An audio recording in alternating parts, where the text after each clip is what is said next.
ఆంధ్రప్రదేశ్ రాష్ట్రవ్యాప్తంగా దస్తావేజు లేఖరులు, stamp వెండర్లు, DTP ఆపరేటర్లు చేపట్టిన పెన్ డౌన్ నిరసనలు కొనసాగుతున్నాయి.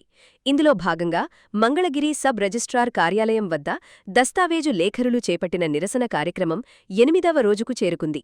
రాష్ట్ర సంఘం పిలుపు మేరకు జులై 20 నుంచి 31వ తేదీ వరకు ఈ విధుల బహిష్కరణ కొనసాగుతుందని నాయకులు స్పష్టం చేశారు. రాష్ట్ర ప్రభుత్వం రిజిస్ట్రేషన్ల ప్రక్రియలో పబ్లిక్ ప్రైవేట్ పార్ట్నర్షిప్ మోడల్లో రిజిస్ట్రేషన్ సేవా కేంద్రాలను అంటే ఆర్ఎస్కేలను ఏర్పాటు చేస్తూ జారీ చేసిన జీవో నెంబర్ 396ను దస్తావేజు లేఖరులు తీవ్రంగా వ్యతిరేకిస్తున్నారు. కక్షిదారుల వ్యక్తిగత వ్యవహారమైన దస్తావేజు తయారీ అంటే డ్రాఫ్టింగ్ బాధ్యతలను ఈ ప్రైవేటు సేవా కేంద్రాలకు అప్పగించడం వల్ల రాష్ట్ర వ్యాప్తంగా ఉన్న వేలాది మంది లైసెన్స్డ్ దస్తావేజు లేఖరుల ఉపాధి దెబ్బతింటుందని ఆందోళన వ్యక్తం చేస్తున్నారు. రిజిస్ట్రేషన్ సేవలను క్రమంగా ప్రైవేటీకరించే ఈ చర్యలను వెనక్కి తీసుకోవాలని, జీవో 396ను తక్షణమే రద్దు చేయాలని డిమాండ్ చేస్తున్నారు. దస్తావేజు లేఖరుల విధుల బహిష్కరణ కారణంగా మంగళగిరితో పాటు రాష్ట్ర వ్యాప్తంగా ఉన్న 296 సబ్ రిజిస్ట్రార్ కార్యాలయాలు వెలవెలబోతున్నాయి. ఇళ్లు, భూములు, ఇతర ఆస్తుల రిజిస్ట్రేషన్లు పూర్తిగా నిలిచిపోవడంతో కొనుగోలుదారులు, ప్రజలు తీవ్ర ఇబ్బందులు పడుతున్నారు. ఈ సమ్మె వల్ల ప్రభుత్వ ఖజానాకు రోజువారీగా కోట్ల రూపాయల రిజిస్ట్రేషన్ ఆదాయం నిలిచిపోతోందని, ఇప్పటివరకు వందల కోట్ల రూపాయల మేర ఆదాయానికి గండిపడిందని నివేదికలు తెలుపుతున్నాయి. మంగళగిరి దస్తావేజు లేఖరుల సంక్షేమ సంఘం అధ్యక్షులు ఎద్దనపూడి శివయ్య, కార్యదర్శి ఎం. పుల్లాకృష్ణ మాట్లాడుతూ తాము సాంకేతిక పరిజ్ఞానాన్ని వ్యతిరేకించడం లేదని, కాని తమ జీవనోపాధిని దెబ్బతీసే నిర్ణయాలను సహించబోమని స్పష్టం చేశారు. జీవో 396 పేరుతో దస్తావేజు లేఖరుల కుటుంబాల పొట్టలు కొట్టవద్దని వారు ప్రభుత్వాన్ని డిమాండ్ చేశారు. కన్సల్టేషన్లు జరపకుండా ఏకపక్షంగా ప్రైవేటు సంస్థలకు ఈ బాధ్యతలు అప్పగించడం వల్ల ఆస్తుల భద్రతకు కూడా ముప్పు వాటిల్లుతుందని, దొంగ రిజిస్ట్రేషన్లు పెరిగే అవకాశముందని హెచ్చరించారు. ప్రభుత్వం స్పందించి జీవోను వెనక్కి తీసుకునే వరకు ఆందోళనలను మరింత ఉధృతం చేస్తామని వారు హెచ్చరించారు.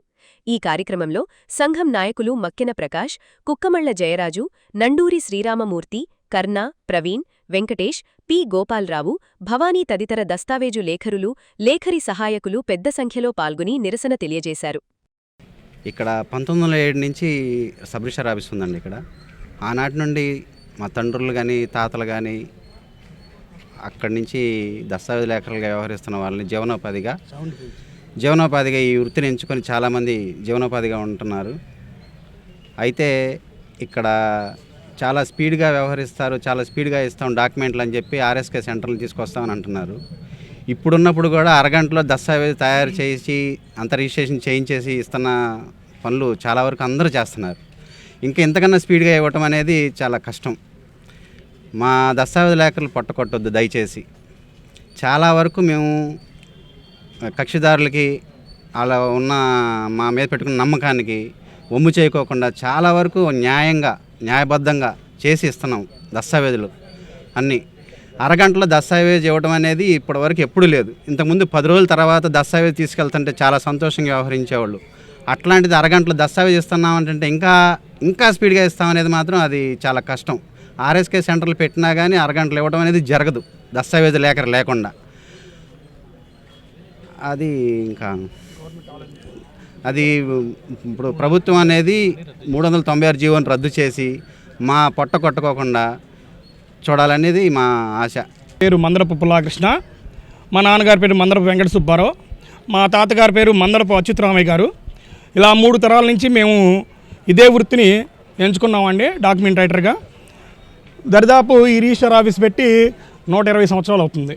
120 సంవత్సరాల నుంచి ఎంతోమంది డాక్యుమెంట్ రైటర్లు వచ్చారు, వెళ్ళారు, ఉన్నారు, పోయారు, గవర్నమెంట్ మారనియ్యి. అయినా సరే డాక్యుమెంట్ అనేది చెక్కు చెదరకుండా ఉంది. అది ఎవరిదంటే ఒక లేఖరి యొక్క అనుభవం, ఆయన దృష్టి కేంద్రీకరించి దాని డాక్యుమెంట్ని నీట్గా తయారు చేసి ఇచ్చాడు కాబట్టి తరతరాలుగా డాక్యుమెంట్ ఆపరణ వస్తుంది. మనిషి చనిపోయినా భూమి ఎక్కడికి పోదు, డాక్యుమెంట్ ఎక్కడికి పోదు. అటువంటి డాక్యుమెంట్ని నువ్వు తీసుకెళ్ళి ఆర్ఎస్కే సెంటర్లో ఇచ్చేసి అరగంటలో తయారు చేస్తానంటే కుదిరేది కాదు. అది మైండ్తో చాలా జాగ్రత్తగా ఆలోచించి 1-2 సార్లు సలహాలు తీసుకొని ఆ భూమి మీద తిరిగి దాన్ని క్షుణ్ణంగా చేసుకొని దాన్ని తయారు చేసి 1-2 సార్లు మేము ఆ పార్టీకి చదివి వినిపించి చేస్తామండి. మీరు ఆర్ఎస్కే సెంటర్ పెట్టేసి అరగంటలో డాక్యుమెంట్ ఇస్తా అంటున్నారు. అరగంటలో ఎలా తయారు చేస్తారు డాక్యుమెంట్? ఇంగ్లీష్ ఫార్మెట్ దరిదాపు 80% ఎవరు ఒప్పుకోరు ఇంగ్లీష్ డాక్యుమెంట్ అంటే. తెలుగే అంతంత మాత్రం చదవటం మనోళ్ళు. ఇంగ్లీష్ డాక్యుమెంట్ మీరు ఫార్మేట్ తీసుకొచ్చి ఇస్తానంటే ఎలా కుదిరిద్ది? తెలంగాణలో ఇలాగే ధరణి పోర్టల్ అని పెట్టారండి. ఈరోజు చూస్తున్నారుగా, అందులో ఎన్ని అవినీతి జరిగిందో అంతా అవినీతి 80% జరిగింది.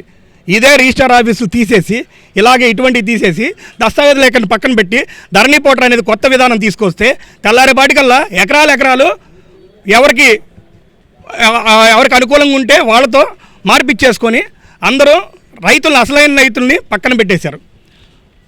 చాలా వరకు ఇది ఇప్పుడు ఈ గవర్నమెంట్ కాదు, ఏ గవర్నమెంట్ అయినా సరే, పోయినసారి జగన్మోహన్ రెడ్డి గారు తీసుకొచ్చిన ల్యాండ్ టైటిలింగ్ యాక్ట్ వలన ఆయనకి చాలా దెబ్బ తగిలింది. ఇది కూడా రేపొద్దున మీకు కూడా ఇబ్బంది అయింది. మీరు అందుకని మానుకొని మాకు డాక్యుమెంట్ రైటర్లుగా లైసెన్సులు ఇస్తే మేము దానికి బాధ్యతగా కట్టుబడి ఉంటాం. ఏమైనా తప్పు జరిగితే మా లైసెన్స్ ఆఫ్ చేయండి. మమ్మల్ని ఈ లైసెన్స్ దాడి ఈ తప్పు చేశాడని చెప్పి మీరు జైలుకి పంపించినా మాకు ఇబ్బంది లేదు. లేదంటే ఆ తప్పు మళ్ళీ జరగకుండా ఆ డాక్యుమెంట్ ఏదైతే ఉందో రద్దు చేసి మళ్ళీ దానికి అనుగుణంగా నడుచుకుంటేనే మళ్ళీ లైసెన్స్ రెన్యూవల్ చేయండి, తప్పులేదు. అలా కాకుండా 3 లక్షల మంది మేము డాక్యుమెంట్ రైటర్లు ఉంటే మా కుటుంబ సభ్యులు అందరూ కలిసి 12 నుంచి 15 లక్షల మంది ఉన్నారు. మా అందరినీ రోడ్డు పాలు చేసి మీరు ప్రైవేటీకరణ చేస్తారంటే చాలా ఇబ్బంది పడాల్సి వచ్చింది. తర్వాత కక్షిదారులు కూడా చాలా ఇబ్బంది పడతారు. మేమైతే ఎనీ టైం వాళ్ళకి అందుబాటులో ఉండి ఇంటికి వెళ్ళి డాక్యుమెంట్ తయారు చేసి డ్రాఫ్ట్ తయారు చేసి ఇది విషయం అని చెప్పొస్తాం. మీరు వెళ్తారా? మీరు వెళ్ళరు. మీరు తీసుకొచ్చి ఆ ఫార్మెట్ వాళ్ళు వచ్చి ఇక్కడ కూర్చొని మీకు చెప్పిన దాన్ని బట్టి మీరు తయారు చేసి ఓన్లీ ఒక ప్రొఫార్మా ఇచ్చేసి రిజిస్ట్రేషన్ అయిపోయిందంటే కుదరదు. ఈ డాక్యుమెంటు రేపు కోర్టుకు వెళ్తే లా ప్రకారం చాలా ఇబ్బంది పడాల్సి వచ్చింది. అందుకని దయచేసి మీరు ఈ జీవోని ఉపసంహరించుకొని మా అందరికీ న్యాయం చేయవలసిందిగా కోరుతున్నాం.